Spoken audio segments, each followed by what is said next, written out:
Professor Sriranjan. Hello everyone, Vanakkam. Thank you to the conference organizers also for your hard work and for your kind invitation to present a paper on this historic occasion. My intent today is to demonstrate that the international system has changed in recent years and that the pathways to statehood and reparations for genocide have changed as a result. My talk provides background for a recent article by Saujaya and me called Partners Not Beggars, published by Tamil Diplomat last month. For most of the first half of the 20th century, the international system could be described as primarily geopolitical. The state was the sole unit of international relations. It was born through violence and defended its sovereignty primarily by military means. The geopolitical paradigm lasted until the end of World War II. Following the Second World War, two developments took place. First, the decolonization movement created a number of new states across Asia and Africa. Direct European political domination progressively became a thing of the past. The decolonization process also often involved violence. Second, the international system was organized multilaterally. The United Nations, the European Economic Community, later to become the European Union, the General Agreement on Tariffs and Trade, later to become the World Trade Organization, the World Bank and the International Monetary Fund, or IMF, became the basis for the political, economic, and monetary organization of the globe. These institutions were intended to help countries make decisions collectively by interlinking their economies and promoting the benefits of trade to preserve the peace.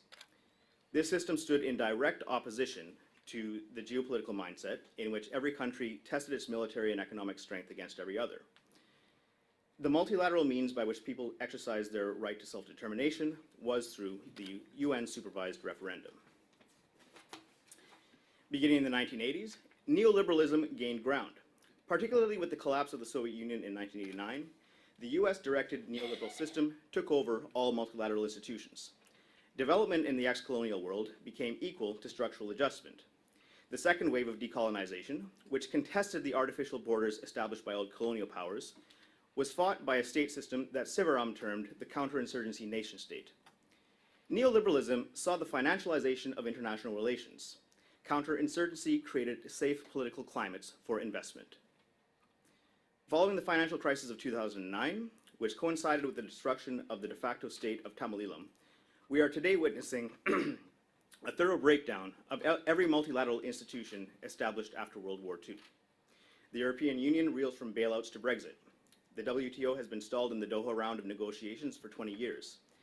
The United Nations is powerless to prevent unlawful invasions from Iraq to Syria, while Russia moves into Crimea and holds a referendum that allows for territorial expansion. The doctrine of R2P thus serves as a pretext to promote economic self-interest.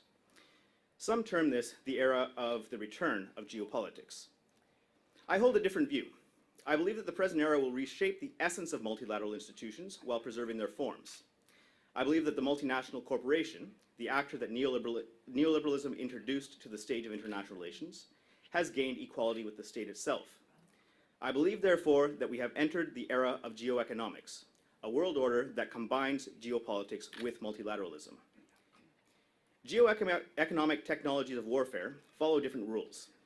They therefore imply new pathways to statehood. Where the multinational corporation has allied with the existing Sri Lankan state to produce a safe investment climate through counterinsurgency, aspirants to Elam Tamil statehood may simply offer a more attractive investment climate to win the support of the corporation. In a world where multinationals benefit from diplomatic protection, through subrogation clauses in investment agreements, where corporations may sue state directly as equals in specialized courts, Tamil nationalists must understand that the corporation's alliance with the state can be turned to our benefit. The corporation's only loyalty is to its financial bottom line. In a world where its interests determine the shape of international relations, where it determines when, how, and by what standards states will apply international law, including R2P and referenda on self-determination, providing the most attractive climate for investments, guaranteed through the rule of law and innovation in development strategy, is a pathway and a partnership that Elam Tamils can follow to escape the political domination of the Sri Lankan state. The geoeconomic world system is one in which Tamilism may gain its freedom without blood through peaceful and democratic means. It requires our ingenuity and our ability to adapt to a new mentality while asserting our agency and our rights as a proud and indomitable people. Thank you.